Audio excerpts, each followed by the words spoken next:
Hey, good to see you. Thanks for coming. This is another episode of Wireframe brought to you by Design Systems House. I'm your host, Di Diamato, and today, very special day today, it is our day for our first guest on the show. I'm very excited to have guests on the show here. We're going to see how the technical stuff works for the show because there's a lot of moving parts. But ultimately, today we're going to be talking about modes in real life with Arko Sen. So I'm going to bring Arko over here for a second here on the two-shot.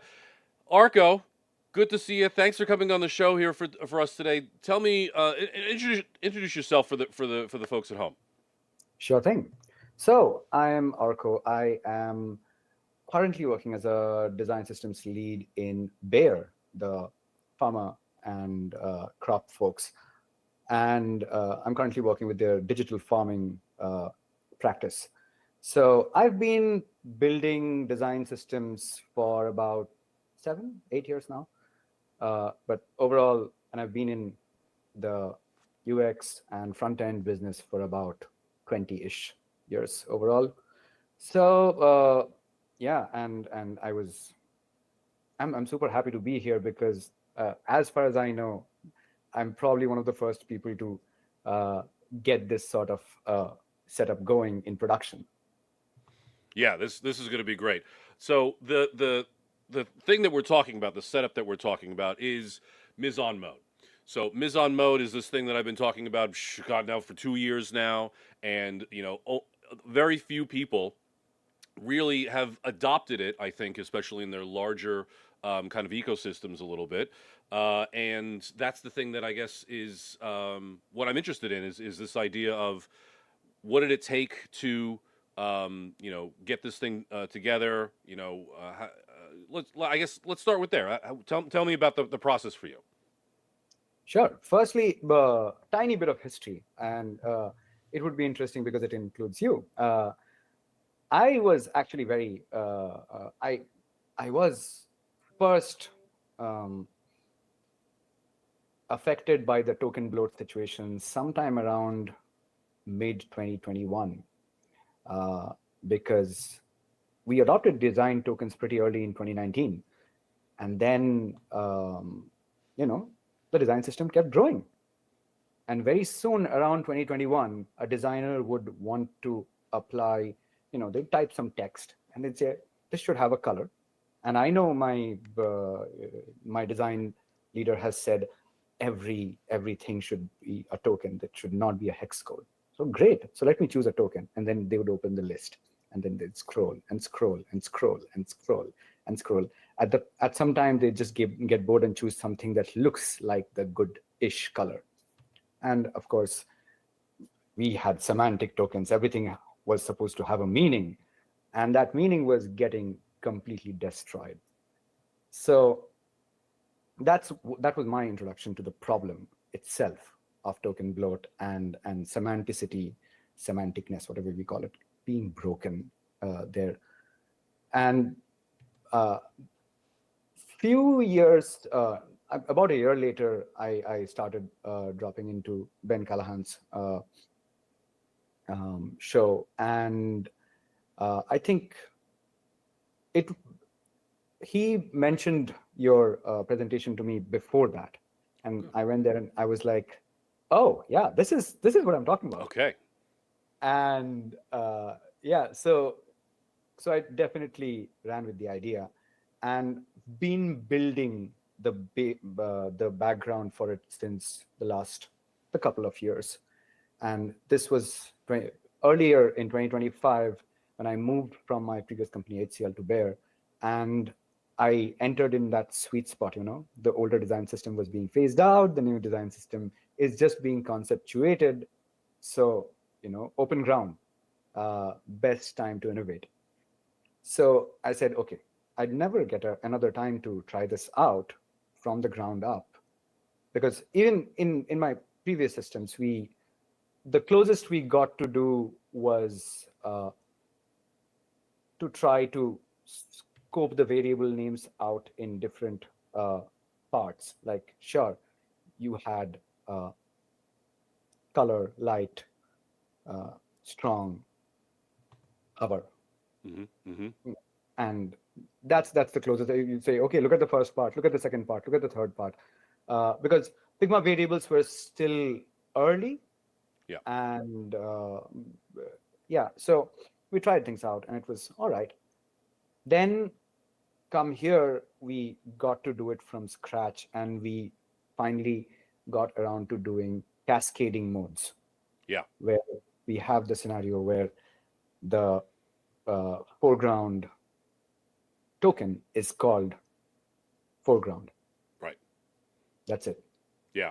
So that basically makes it super simple now, right? It's very clear about which token you're supposed to use because there's only one to choose. It's foreground, right? It's foreground. Yeah. When you try to apply color on a text, you get foreground. If it's a shape, you get the options, foreground and background. But it's never more than 2 or 3. And then there are some utility tokens, which are clearly in a different category. But the primary tokens you get are foreground, background. If it's a border, then you get the option for border. But those are the literal color tokens that we have in option. And then we have the modes. We, of course, have dark mode and light mode. That make standard sense. But then we said, if colors have semantic meanings, why not have the colors as modes? Right.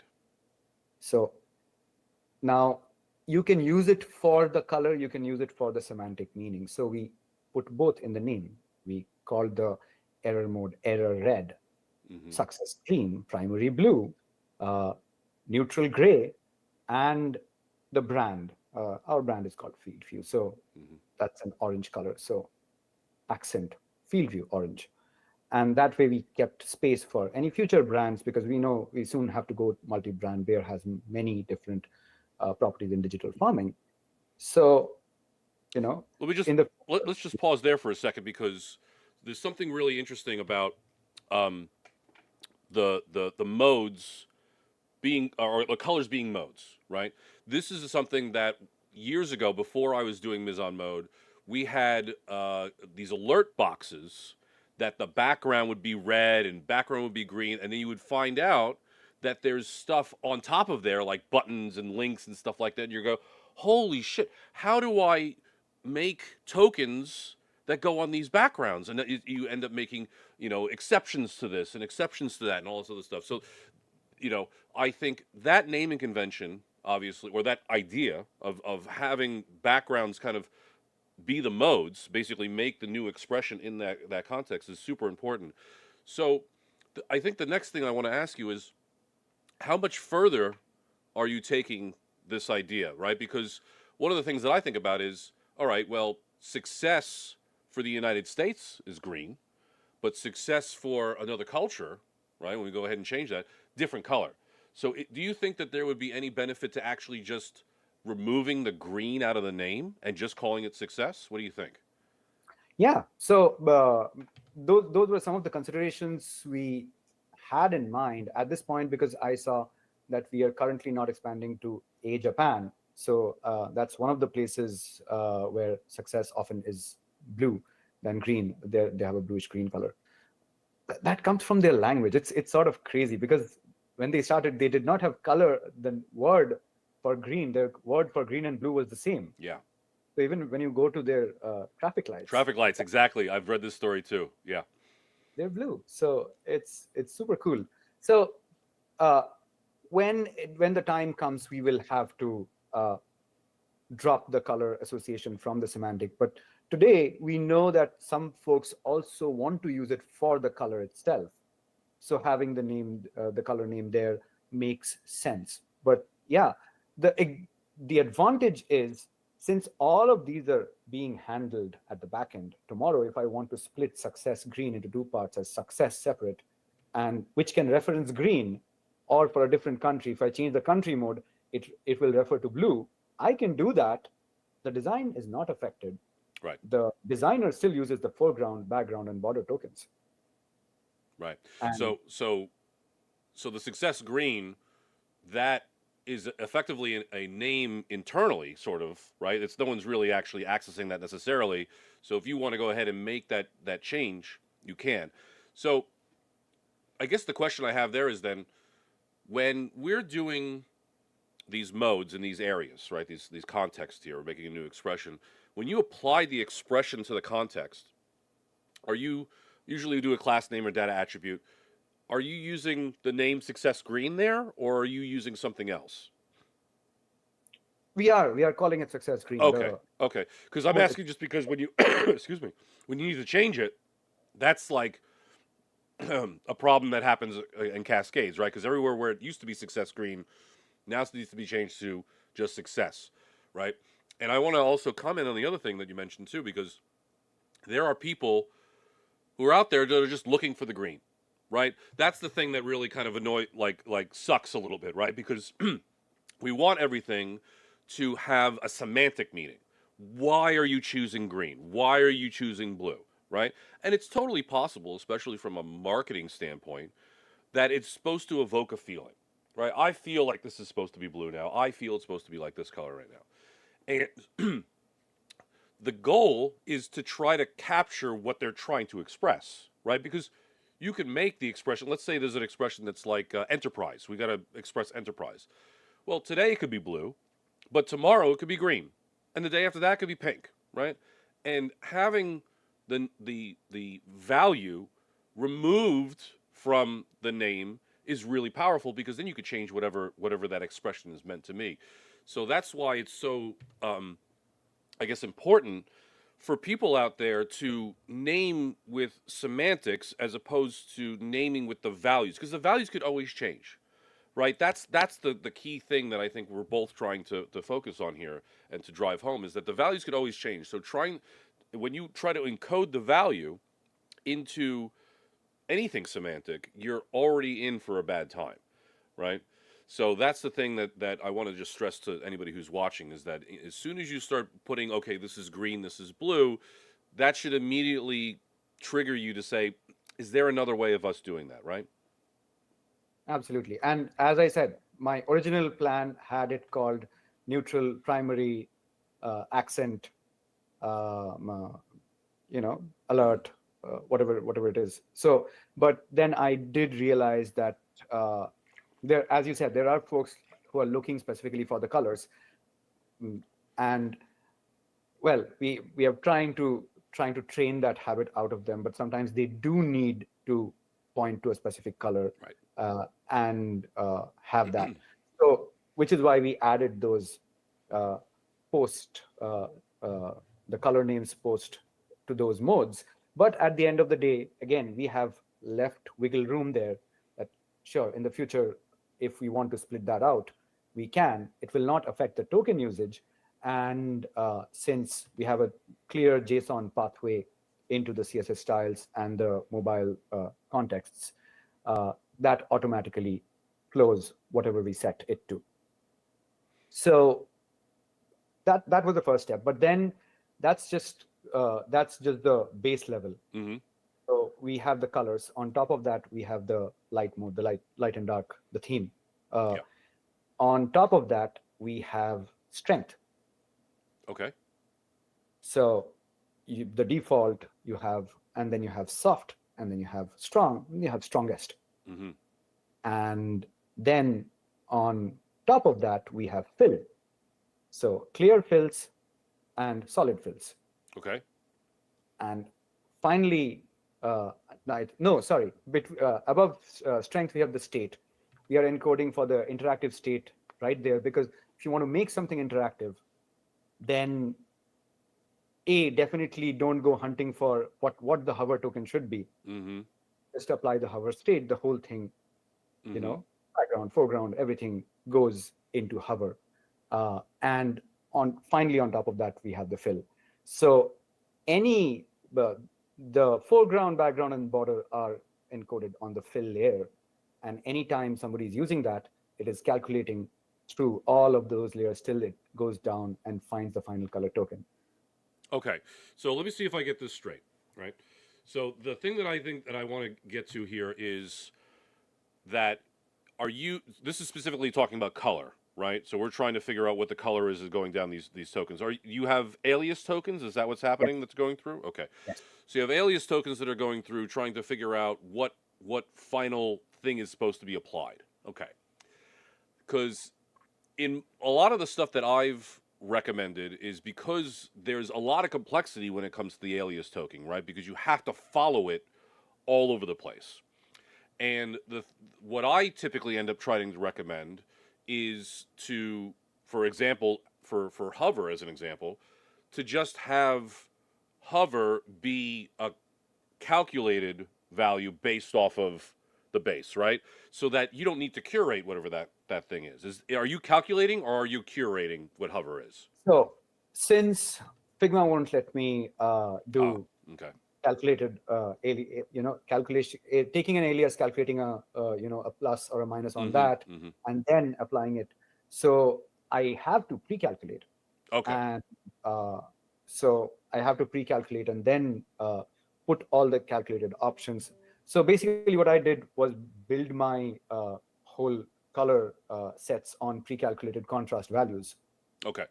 And to make sure that, this contrast is compliant with this is compliant with this. Yep. And step by step, and making sure that when I'm applying the aliases, whenever the background updates to one level above, the foreground also updates to one level above.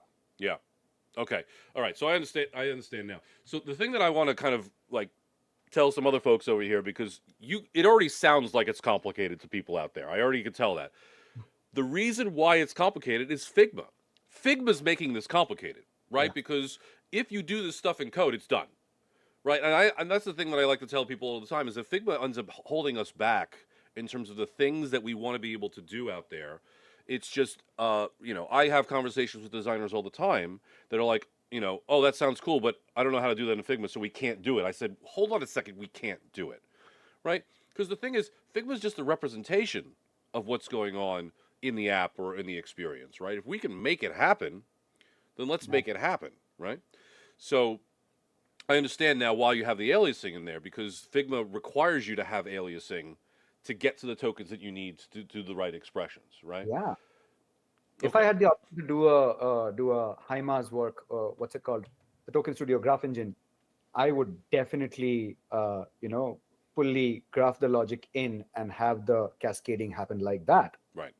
Via the modes. But currently there is not a way to fully import that into Figma itself. Right. So that's why that. But the moment I have that option, I'll probably go for it. Absolutely. But for now, the one advantage of pre-calculating though is because particularly when we go to color contrast relationships, there's a matter of a ceiling that you can hit. Like you're going one level higher, one level higher, one level higher, and then you go the next level and the background shifts up, the foreground has no more area, and you can fall out of contrast.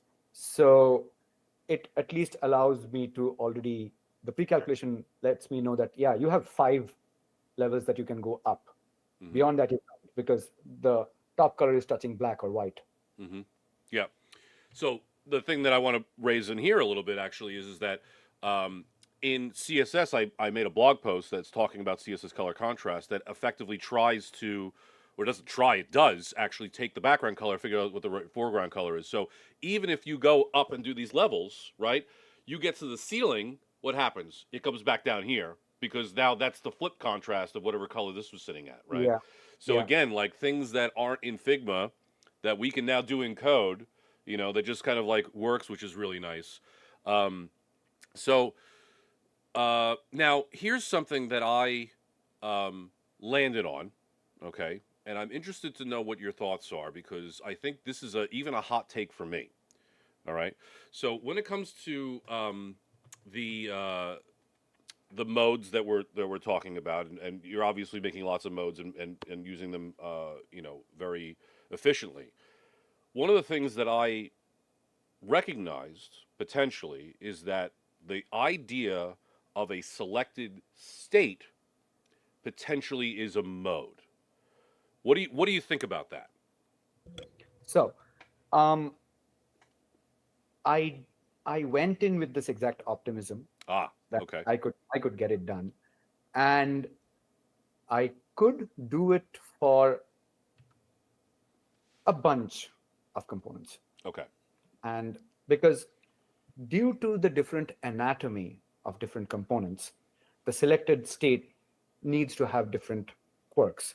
Hmm. So while some of those quirks I could encode into the modal behavior, some of those quirks had to borrow from other modes. So the selected state, for at least for me, for the button, is completely is pretty much based on modes. Hmm. While uh, for the tabs, again, I know I could probably put one more layer where I could probably do it, but I probably got lazy and didn't want to make so many cross connections. Hmm. So so I took the selected state out of the mode question and made it a property. Yeah. But at the end of the day, I definitely agree with you. It is possible. Right. Yeah, I But think it's definitely a matter of yeah, like how you compose, right? You have to, when we're talking about mise en mode here, it is certainly trying to be infinitely flexible because whatever expression you want, you can have, but with the drawback a little bit of you have to be so very aware at a architecture level about how your components are being composed because like that button versus tab idea, right? If button has a selected state and there's an expression for that button that for every action has a selected mode that could be applied to it and then shows off its selection. Well, if selected is this expression, that means that same expression is meant for the tabs too, right? That because that's how we express selected. Selected is expressed in this way. So anything that's expressive, that is an action, so to speak, needs to be conveyed this way. Now, the way that I've seen some other folks actually handle this is by separating the idea of an action from a navigation. So what they do is they'll separate and say, okay, well, buttons are one kind of category of semantics, and then navigation is a separate category of semantics. So what that allows you to do is to say, okay, I can say that selected as an expression exists, but because action is expressing one sort of thing and navigation is expressing another sort of thing, I can give them one expression called selected, but buttons look one way and links look like the other way. oh, And yeah, that's a nice way of potentially separating things out and getting you different expressions when you need them. absolutely. And see that's where I said that I could have probably gone that route and encoded that, but I got lazy Yep. because for me at this point, every other mode I add is a Cartesian product. Right. So Right. today, if I had to write down my CSS rules and flatten them, like for each permutation or combination rather Hmm. uh, of all the modes I have, I would have over 9,000. Yeah. I'm being literal here, I, not I'm not confident. Hmm. Dragon Ball reference, but uh, it today we can handle it using a total of, I guess, 7 by 7 ish Hmm. grid uh, of handling it. So, but that's actually 7 by 7 by 7. So Right. it's not a squared; it's a cube. Cubed. Yeah. Hmm. And so, or is it power? Is it 7 to the power of 7? It's a Yeah, lot. yeah. It's just a lot. it's it is quite a lot. Yeah. So that's and the tricky bit is for the systems designer, as you said, every time you add or tweak a concept, it flows in that many directions, Hmm. and you have to sort of keep that all in mind to make sure changing this here doesn't break the next Hmm. other 5 things it flows into. It gives us a lot of control. It also allows n ways of going bad. Right. Yeah, So I think there's the thing to I guess think about here is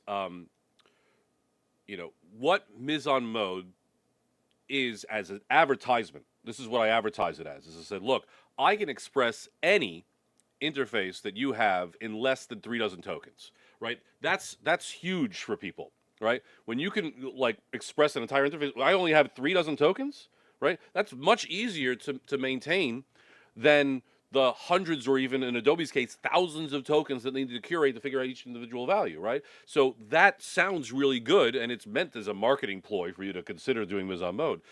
But the gotcha, which I completely, open about, and obviously Arko knows about this as well, is that yes, there's a smaller number of tokens, but in order to get all the expressions you want, it's a large number of modes. We're not just talking about light and dark and all that kind of stuff. We're talking about things like showing success as a mode, showing selected as a mode as a potential thing, right? So all of those things as different expressions that you have in your experience can be modes. And I don't think many folks are really thinking about these things as expressions. They're usually thinking about it as a variant, right? They turn something on, it's a variant, right?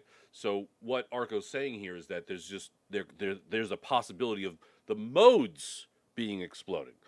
But the important thing that I want to mention here is you're in control of the amount of expressions that you want to have, right? When you have, 200 different expressions, right? That's because you want to express yourself in lots of different ways. Have you considered paring that down a little bit, right?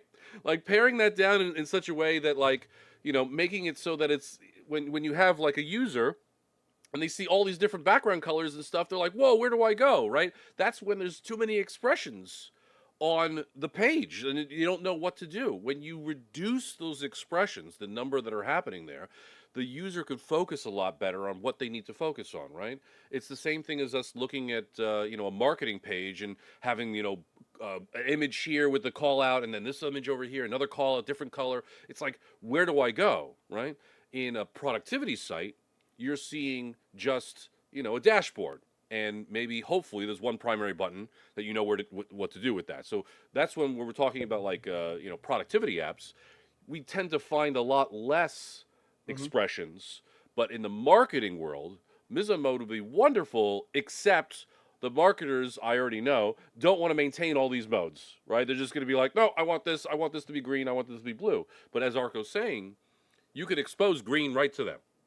Hey, you want it green? Boom, we got it, right?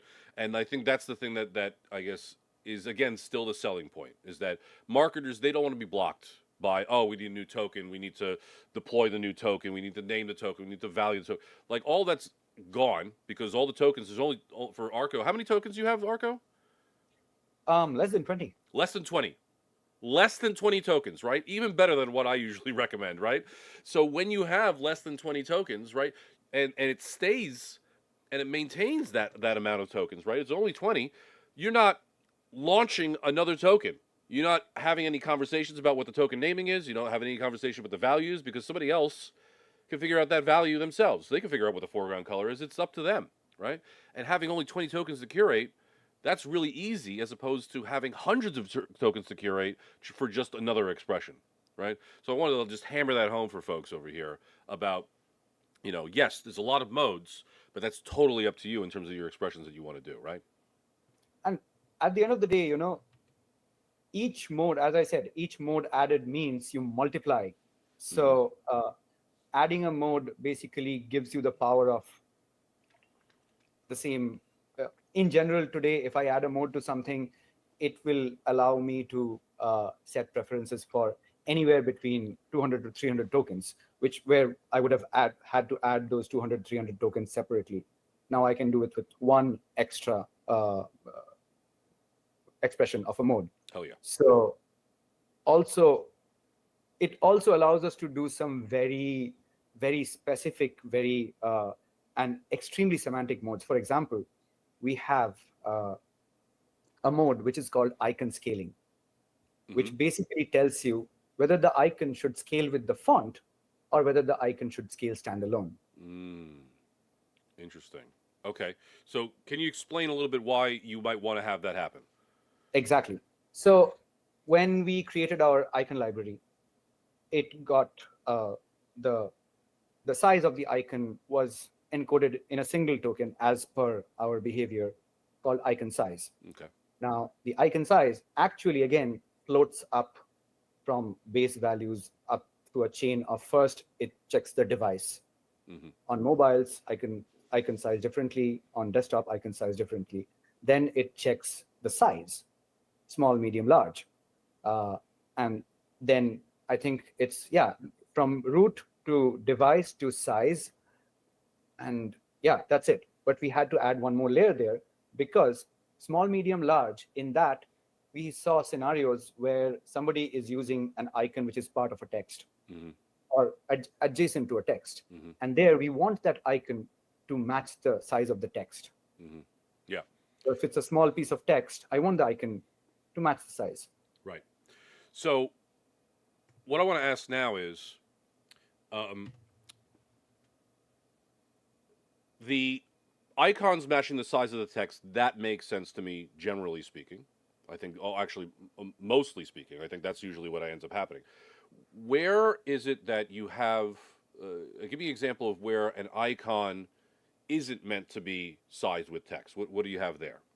Like, for example, in our button component, usually when we put an icon and the label, the Okay. icon gets the mode size with text, Mm-hmm. Yep.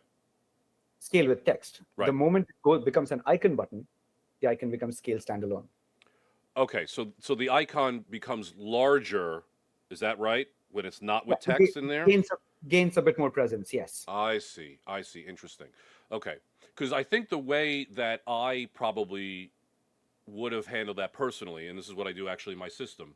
In fact, in my system, icon is actually it's kind of inherited from text, so it works exactly like text would, so that it inherits it. It's and this is with code, right? So you're working in Figma as well, so that's going to be different there. But effectively, what I end up doing is um, icon is inherited from text, so anything you could do with text, you could technically do with icon. So you can make it larger, smaller, whatever. And the way that I have it that way is that when it's in the button, if there's a label there or not, it's the same size, right? And the way I do the reason I do that is because generally speaking, if the icon is the same size as the text, 1 to 1, it doesn't optically align nice when the height of the icon and the height of the capital M is the same, right? It from at least from my eye, I've always had it so that the icon is always a little bit larger than the text that is associated with, regardless of, again, if there's text or not. So it's something that I like, in terms of simplicity, right? Because then, talking about modes here, we don't need to have a separate mode to handle the icon sizing at that point, right? So it's just another opportunity potentially of having this ability to reduce, right, the complexity, right? Because especially again, we're having so many modes, anywhere that you could reduce complexity is an opportunity, right? But again, for what you need to do in Figma and the hoops that you need to go through, I totally understand, having to do some extra In, stuff. in this scenario, actually, we also saw in a bunch of places where we are signaling only with icons, particularly where we are talking about toolbars with button only, icon only buttons, and in a piece of other scenario. And as we said, just like you mentioned, our icons are when it's in the mode of scale with text, it is already in that slightly larger mode where the visual icon matches up the text size. But on the other hand, when we go scale standalone, it gets a bit more presence, and Mm-hmm. uh, gets so particularly when we have toolbars with icons, those icons give a lot more this thing, and not just in the case of this thing, also when it comes to signaling, uh, using icons to signify status and stuff. There, we often want the standalone scaling to be in place. And the other thing that allows us, because if we had to control that using size, then that would have me lock down the size. Then I would need a large, a large medium, and a large small. Mm-hmm. Mm-hmm. So here, instead, I allow the large, medium, and small to contain to control the sizes of buttons, text, everything, the container, and all of that, while also have that small option to push the icon size a bit more. And yeah, these are generally design choices, but at the end of the day, yeah, if we need it, we had the option, we used it, and it worked very well. Yeah, that sounds great. I want to switch gears a little bit because we've been in the weeds of the implementation and some of the decisions that you've made. The thing that I want to talk about actually right now is a little bit more of the human side, talking about the teams that you're working with, collaborating with, and how the adoption of these, these new ways of thinking about design. How has that gone for you? How's that been happening? So, firstly, thankfully, the designers were more than happy to try out something new, and the modes being semantic, it helps them understand the point immediately, and particularly when they have a very limited choice, right? Mm-hmm. So you open the menu and it's just 4 or 5 things, and when you open any of the submenus, it's again 4 or 5 things. It still is very much within Miller's number. At any given time, it works out. And on top of that, the few pieces of advice that we had to later give them after seeing how they're applying this is don't apply modes inward out, apply them outward in. Mm-hmm. Mm-hmm. So it's become a practice for my designers now to basically design something completely in neutral. Yeah, so I think I understand that, because what ends up happening all often is designers will focus very specifically on the one thing that they're working on. They're not thinking about the larger picture, right? So they want a very specific look or feel of something like that, so they're only focusing on this. When if you increase the scope, even just a little bit, right? One of the things that I say is that there's no such thing as a critical button, only a button that exists in a critical mode, right? I just, when I thought of that, I'm going to pat myself on the back for that one, because I really like that mentality, right? When you create a double confirmation modal, and you have the button that says, okay, you're going to destroy whatever item you have. It's not just the button that's trying to convey something that's critical. The entire modal is saying this is something that's going to be detrimental at this point. So you don't necessarily need to change the background color for the modal for that, but you do need to convey that this whole area right now is effectively a destructive or critical action. So if you again think about it, zoom out, right, and say not just the button, but the entire message is conveying something, you get a lot better understanding. So tell me more about how you could, I guess, get people more accustomed to thinking and the zoom out and the semantic stuff. How did that work for you? So initially, just like you said, folks were focusing on the weeds and doing micro changes to the modes to each bit and piece. Mm-hmm. And I said, you might need to do that at the end. That's fine. But don't do it from the in and keep going out. That way you're hard coding things repeatedly. Right. So at a much outward level, if you have already said, yeah, this is actually an error, this is primary, this is secondary, this is small, this is large, this is medium, and this is strong, this is weak, this is soft, and you have done all of that. And outside of that, and then sure, you say hover, since that is a different orthogonal mode, it pushes everything to hover. It works great. Mm-hmm. But you say, you know what, I want my whole thing to be a bit strong, right? And then it doesn't work because some of the things are already locked in. Right. Unlike the CSS where it can push everything up one grade, Mm-hmm. this one can't. So I had to get them into the mentality, like initially when you're design everything in default, everything size default medium, Yeah. everything mode color neutral, Mm-hmm. everything strength regular. Okay, once you're done, now you start thinking of emphasis. Yeah. Where do you want more emphasis? Oh, I want this whole card to have a bit more eyeball. So okay, sure, I can increase the strength a bit. Or this button is my CTA, so this is the one that will get the primary designation. and this needs to be solid. All right, modes, primary and solid. So visual wise, and all of that, they have learned to understand that, okay, first I do the whole design of at least the page, and I understand the context. Then I get an understanding of what things I need to give more emphasis to and less emphasis to, and I work outwards in. Yeah.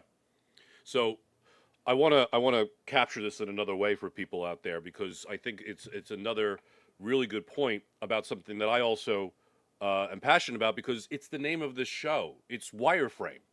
Okay, what we're really talking about here, folks, is Arko's trying to get his team to think in wireframes, right? Because effectively, when you do that, you are taking out all of the visual noise, the cosmetic, all of the expressions that mise en mode provides you, and you're really getting down to the UX of what we are trying to solve for, right? It's just these neutral boxes, right?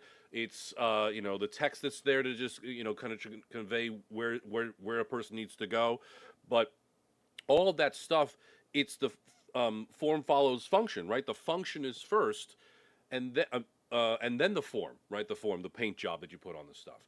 So when you're able to think about it in that way, right, and push the wireframes forward, you end up getting a much better experience, because that noise that you would discuss and be like, oh, well, I don't like that blue, I don't like that green, goes out the window.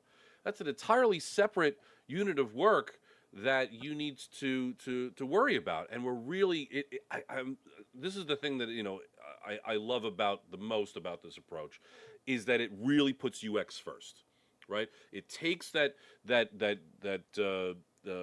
expression stuff, the cosmetic stuff, all those opinions that are in there. It makes it as a separate unit of work that other people who have opinions about that stuff, and it's not to say that there aren't valid opinions or they shouldn't be heard, but it just takes that as a separate unit of work away from the focus, which is that UX that we need so badly. You know what I mean? How does that sound? Sounds good. Pretty much, exactly. And now that you mention it, I know I asked folks to work outwards in because it gives them the exact thing.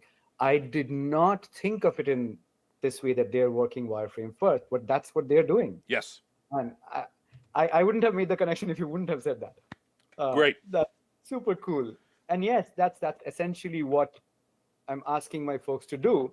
That first get your intent and content in place, in layout, and see if it makes sense. And then you would naturally have the urge, as you then start thinking about the visuals, that a bit more emphasis here, a bit less emphasis here, maybe a bit color flourish here, and then you can add those things as expressions and modes. Bingo, exactly.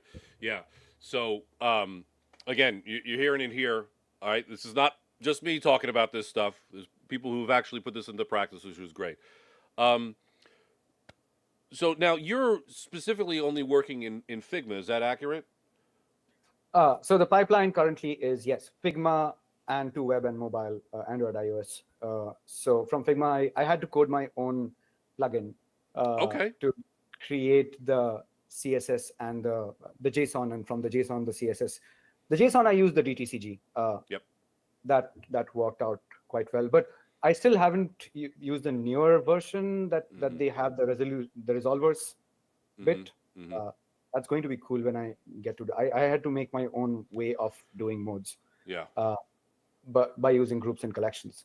But from there, when I came to CSS, I hit a big roadblock, and that was CSS variables don't inherit at compute time.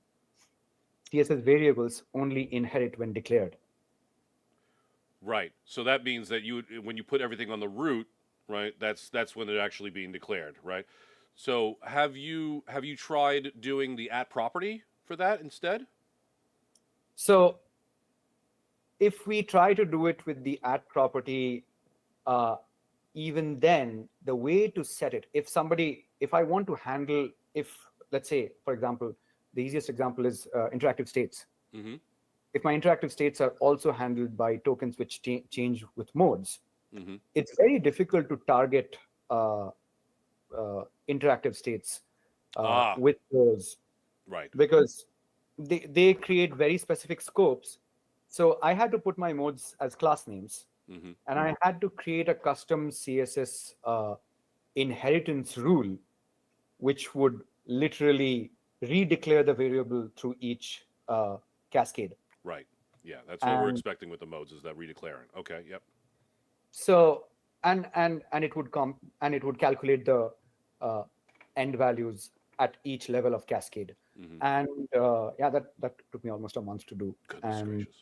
and now, sure, like folks like Adam and stuff are bringing more interesting stuff to Chrome. I think Mm-hmm. functions and mixins are already there, and once they get good enough support, I will have to I'll be happy to move from my hacked up code to more elegant solutions. But for now, this thing works like a charm.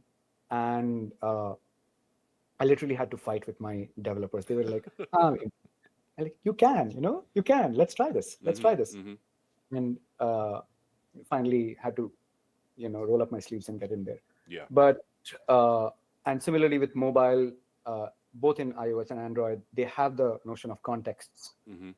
in different ways. They call it different things, but we could allow the context to hold the resolver, basically, uh, to figure out that if this is the token, given the current context and given the inherited context, this is how it should resolve. This is the tree, and this is the value.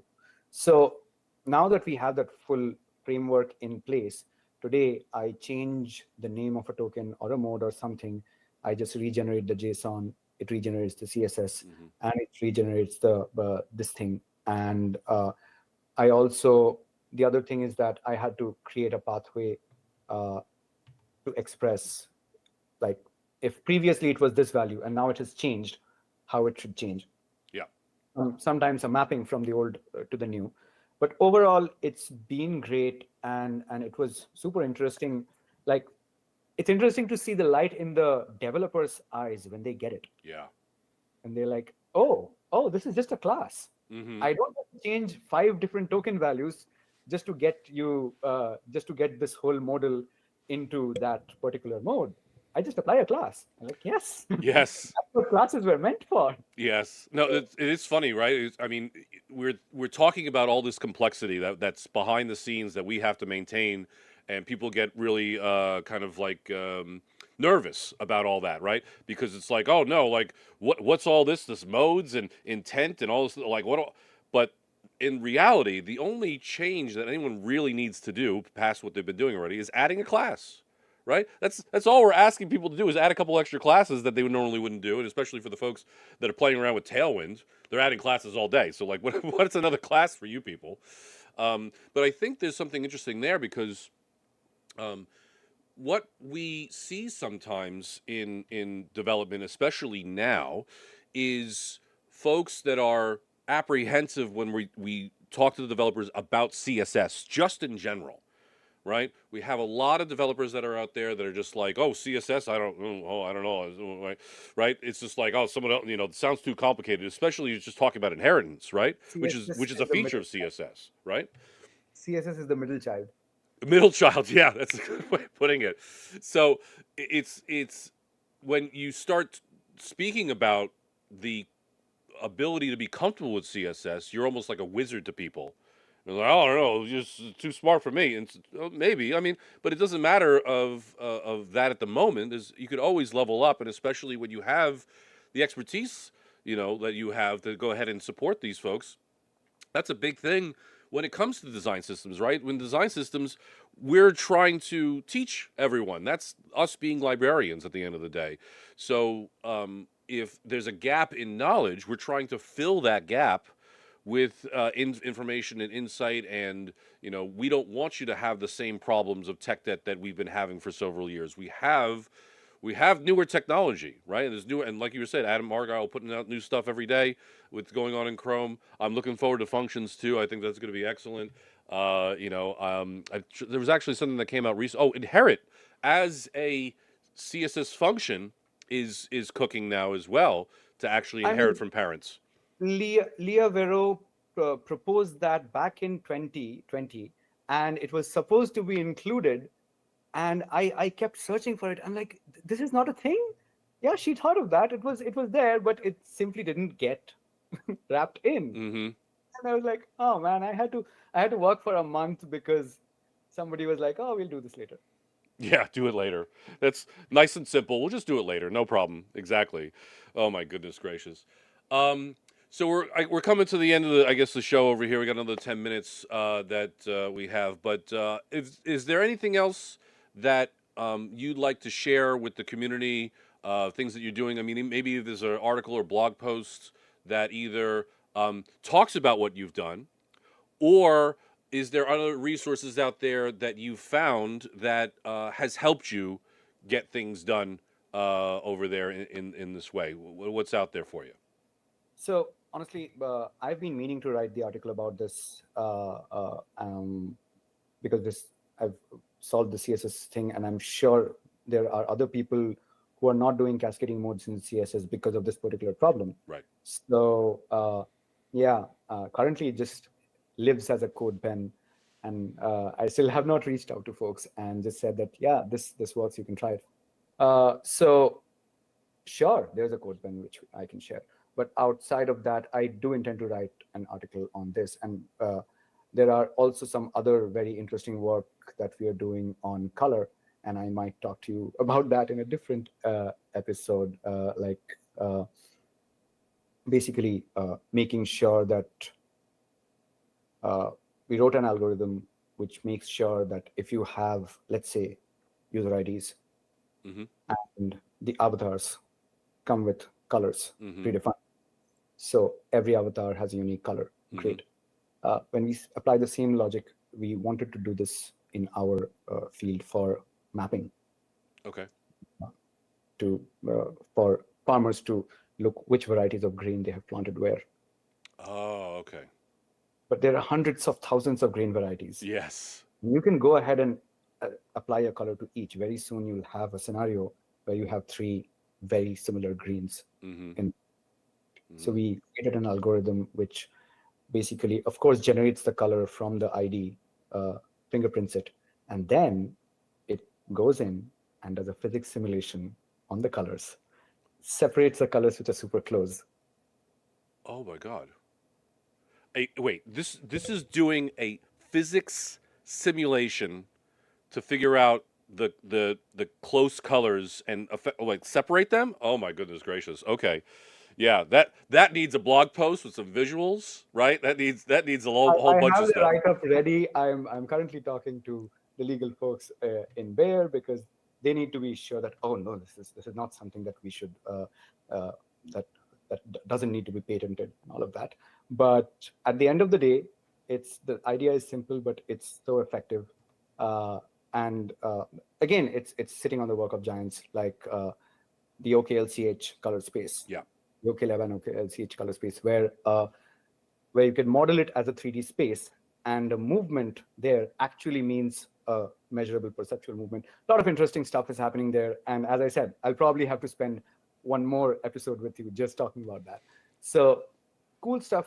We are doing this and that. But overall, coming back to the topic of Meson modes, I would generally say, go ahead, try it, do it, apply modes, go wild, and do the design thinking thing. Go wide, then go narrow.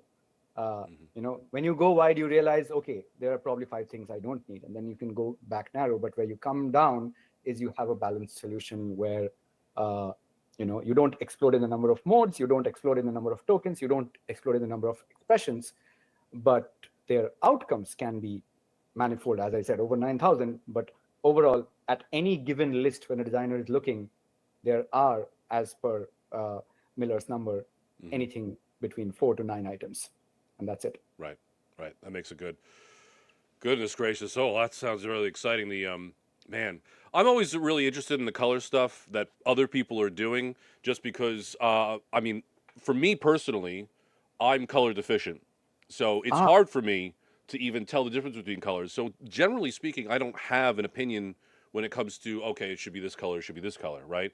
I leave that to other people. But like we said earlier, to make an expression, that's a separate unit of work that could happen elsewhere, right? Some other unit of work. So I think, you know, those units of work are still important, right? It's just a separate unit of work, right? That's the thing that I think is good. But ultimately, thank you for joining. Oh, you got one more thing? Do you have one more? Okay, like, go ahead. You asked me for good references and inspirations. I would always say, yeah, sure. Look at Chris Coyer's work. Look at Adam Argyle's work. Look at your work. Thank you.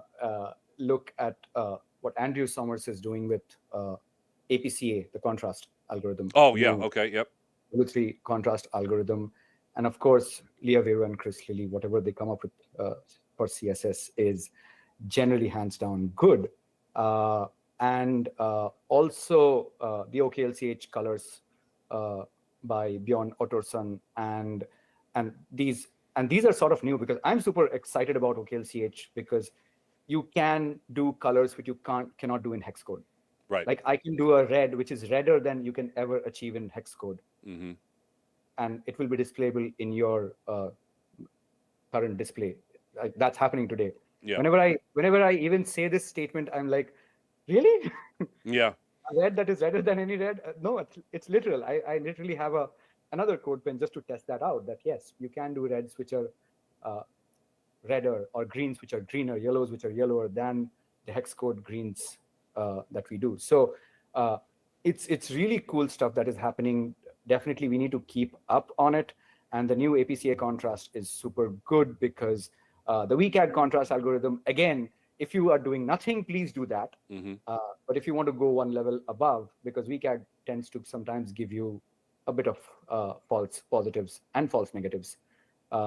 So overall, a bit of technical and color theory and visual theory, a bit of theoretical knowledge always helps the UX person at the end of the day, because we work, particularly for us design systems folks, we work at the root of the systems. We are again making the tools to make the tools to make the tools to make the tools. Right. And a tiny bit of tweak goes a long, long way. So yeah, 100%. That's what. Well, look, I'm very excited to talk to you about the color stuff at some other point later. Absolutely. I already want to keep the thing going, but I want to keep this nice and tight. So I'm gonna wrap up over here on my camera. Thank you so much, Arko, for joining me today on the show. And we're obviously going to do another show with Arko at some point in the future because we're going to talk about colors, certainly. But hopefully you enjoyed watching as well. There wasn't any live chat in here, which is totally fine because this is the first one. And we're going to have Arko back, and he's going to tell all of his friends how good this was, hopefully. And have people join in as well. But ultimately, play nice over there in the comments. I'll see you in the Discord. And we'll see you tomorrow for the next interview with Thomas. Hopefully, you'll enjoy that one as well. So anyway, take care. Thanks.